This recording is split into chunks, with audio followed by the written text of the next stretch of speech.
Граѓаните на Кочани уште еднаш да ја покажат хуманоста на дело, повикува Тоши Илиев од Кочани, кој што и годинава по 7-ми пат го организира хуманитарниот концерт со наслов "По патеките на Тоше". Ке се одржи на 24 јануари во спортската сала во Кочани, со почеток во 20 часот, со една единствена цел – да и се помогне на Славица Димитрова од Кочани, која боледува од генетско заболување на очите и на која и се потребни финансиски средства за да замине на третман со матични клетки во Русија.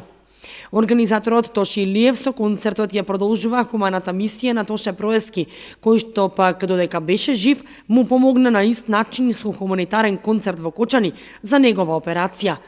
Токму и затоа концертот се одржува секоја година на датум блиску до роден денот на Тоше Проески.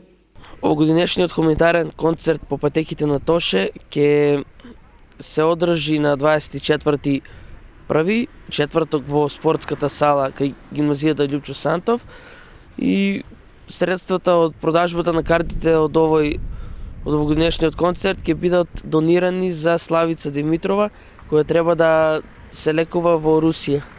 Би сакал да ја повикам публиката да заедно да се собереме исто така и оваа година на истото место да пулсираме заедно да пулсираме во ритамот на песните на Тоши Проевски и останатите пејачи и да донираме, да бидеме хумани, што е пред се најважно. На концертот ќе настапат локални кочански групи Оливер Стаменков, Петар Малинов, Театро Бенд и за оваа година позитивно на поканата на Тоше се одзвали и познатите Филип Божиновски и Александра Јанева, кои што ќе бидат специјални гости на вечерта. Ова е 7-ма година поред на одржување на концертот. Претходните 6 беа организирани исто така за помош на наши сограѓани. Влезницата и годинава изнесува 100 денари.